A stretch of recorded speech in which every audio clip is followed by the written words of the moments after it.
Уолт Дисней. Что мы о нем знаем? Он с нуля построил суперуспешную компанию, которая вот уже почти 100 лет радует и взрослых, и детей. Дисней – абсолютный рекордсмен по количеству выигранных «Оскаров» – 26. Никто и никогда не получал эту премию больше раз, чем он. Несмотря на все свои заслуги, репутация Уолта неоднозначна от слова «совсем».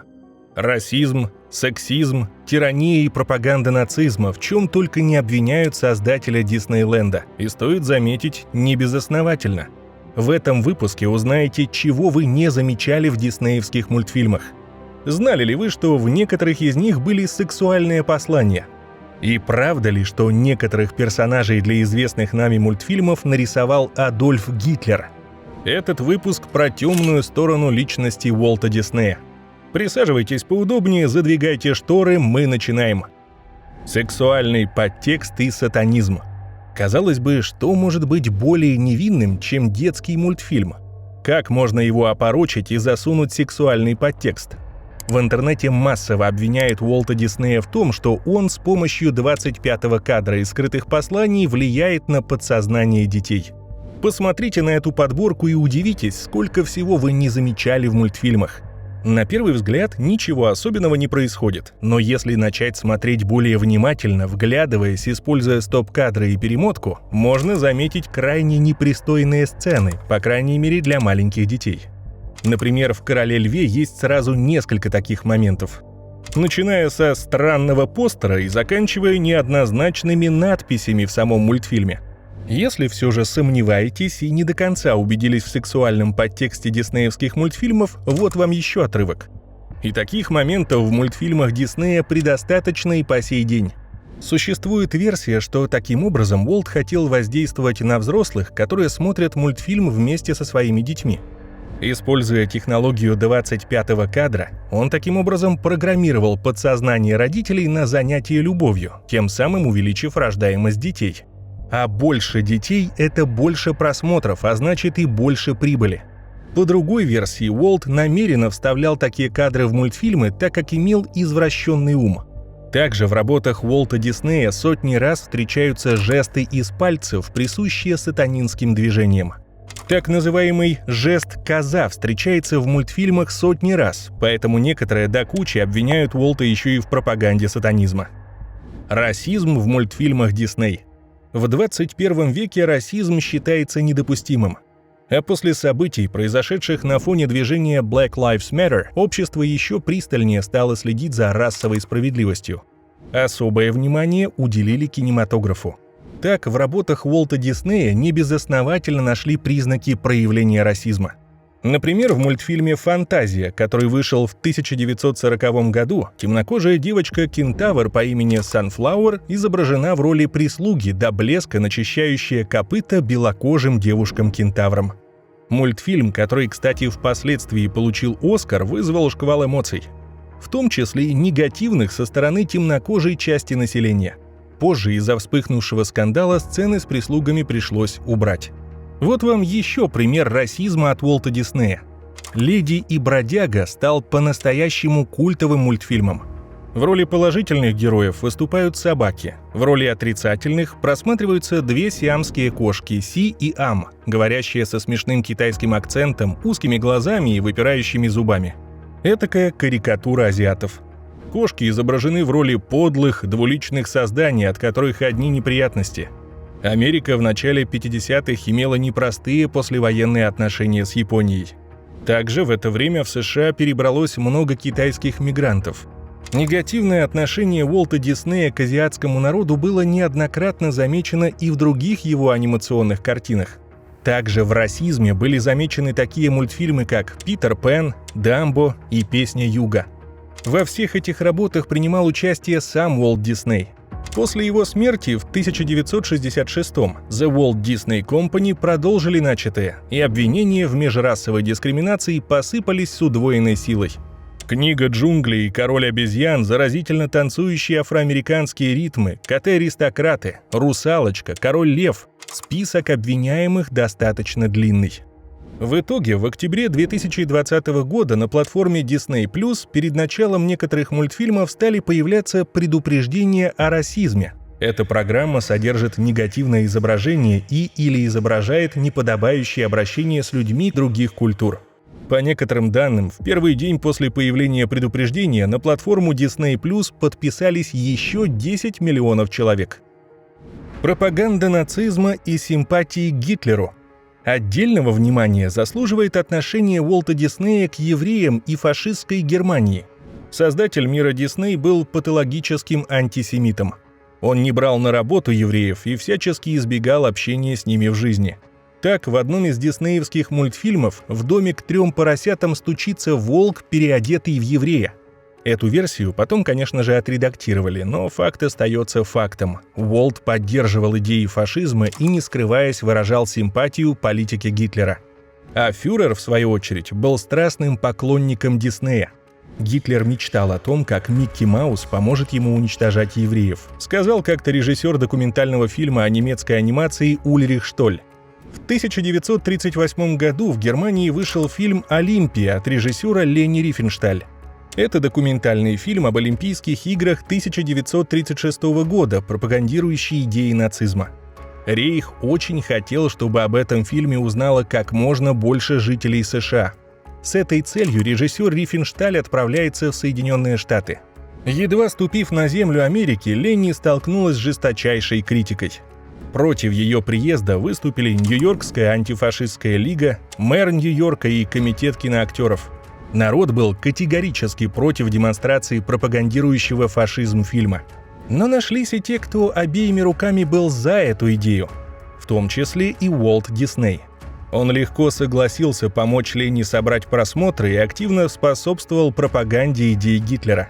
Примечательно, что в 1940-м Дисней отказал англичанам в просьбе снять антинацистский фильм о победившем дракона Святом Георгии.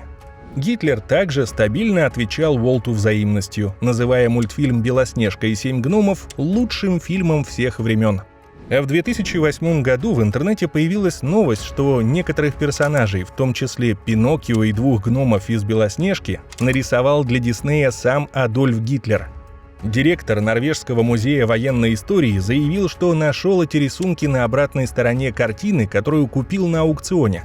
На иллюстрациях поставлены инициалы АГ – Адольф Гитлер. Почерк соответствует почерку фюрера, а проверка краски показала, что она совпадает с моментом постановки «Белоснежки». «Я на 100% уверен, что их нарисовал Гитлер», утверждает нашедший рисунки человек. Деспотичный босс и тиран. Возможно ли построить успешную компанию, при этом оставаясь хорошим, добрым боссом? Уолту Диснею отлично удалось выполнить первое условие, а вот в отношениях с подчиненными он часто перегибал палку. В его компании царили жесткие правила. Деньги платились только за время, проведенное непосредственно за работой. По некоторым версиям, как только сотрудник останавливал работу и удалялся, например, в туалет, Дисней засекал это время на секундомере и вычитал деньги из зарплаты. Все сотрудники должны были строго соблюдать дресс-код. Мужчины ходить в костюмах и галстуках, а женщины в длинных неброских юбках и блузках. Когда Дисней переступал порог, наступала такая тишина, что было слышно, как муха летает. Становилось очень трудно работать. Так отзывается один из работавших на компанию Уолта дизайнер Ролли Крамп. И это еще цветочки. Апогей требовательности происходил в процессе самой работы. Аниматоры и художники по много раз переделывали одни и те же рисунки, потому что Дисней докапывался до каждой мелочи.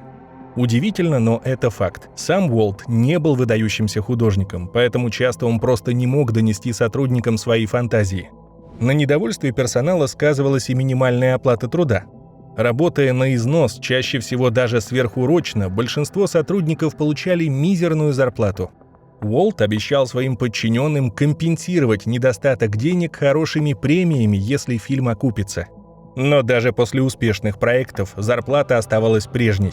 Надбавки получали лишь единицы сотрудников, которых выборочно выбирал деспотичный босс. Все это привело к тому, что в 1941 году работники устроили забастовку и не пустили Уолта Диснея в свою же компанию. Бастующие требовали повысить зарплату и создать профсоюз, который будет защищать их права и интересы. Причем это был не просто конфликт, это был настоящий бунт сотрудников компании, затянувшийся на долгие недели. На всю эту заварушку Уолт Дисней отреагировал гневом и увольнением многих сотрудников. Решить проблему удалось лишь отправив создателя компании в срочный внеплановый отпуск. Сексизм и трудовая дискриминация женщин. Уберите феминисток от экрана. «Я люблю Микки Мауса больше, чем всех женщин, которых знал», — так шутил Уолт Дисней. Но, как мы знаем, в каждой шутке есть доля правды. Один из самых обсуждаемых слухов про Диснея – это его отношение к женщинам. Сексизм Уолта проявлялся и на работе, и дома, и даже в мультфильмах. Он старался не брать женщин на работу, так как считал их недостаточно талантливыми, и к тому же они могут забеременеть и оставить работу незавершенной. До войны представителей прекрасного пола брали только в техотдел компании, в котором переводили рисунки на пленку. Положение дел изменилось только при вступлении США во Вторую мировую и начавшейся мобилизации. Мужчины массово уходили на войну, и при дефиците кадров Дисней вынужден был поменять свою политику. Позиция Уолта была отчетливо понятна даже в его работах. Например, в образовательных короткометражках от студии Дисней так прямо и говорилось: функция женщины – готовить, убирать, но первостепенно рожать детей. В выпущенных компанией мультфильмах на заказ от госучреждений жизнь женщины сводилась к двум событиям – своему рождению и рождению ребенка. Вдобавок ко всему, внимательные зрители заметили, что в большинстве мультфильмов Уолта Диснея у главных героев или не было матери – Ариэль, Белль, Жасмин, Аладдин, Золушки, Белоснежки и Бэмби. Или они играли малозначимые роли – Король Лев, Спящая красавица. Пренебрежительное отношение к женщинам проявлялось и вне работы. По некоторым версиям, Уолт Дисней никогда не был примерным семьянином. В приоритет он ставил исключительно работу. Так, за свою карьеру Дисней стал обладателем самой престижной премии «Оскар» 26 раз. Вдумайтесь в эту цифру.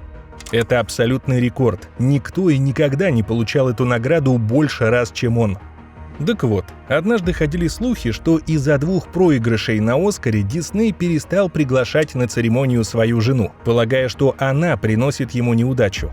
А 2 своим дочерям Дисней запрещал смотреть свои мультфильмы, так как считал, что они не способны оценить его творчество должным образом. Помимо вышеперечисленных, есть еще ряд загадочных и темных сторон Уолта Диснея. Например, его ярая борьба с коммунизмом, сотрудничество с ФБР и доносы на своих же работников. Уолт терпеть не мог коммунистов, и поэтому при первой же возможности сдавал их спецслужбам. По некоторым версиям в архивах обнаружено более 500 его заявлений на коллег. Бурному обсуждению подвергаются слухи, что Уолт Дисней был масоном. В сети гуляет множество доказательств и расследований на эту тему. Создатель Диснейленда скончался больше, чем полвека назад, а споры насчет того, каким он был на самом деле, идут до сих пор. Да кто же такой Уолт Дисней? Добрый сказочник, воплотивший мечту в реальность? Или антигерой, пагубно влияющий на подсознание людей? Решать вам. Напишите свой ответ в комментариях.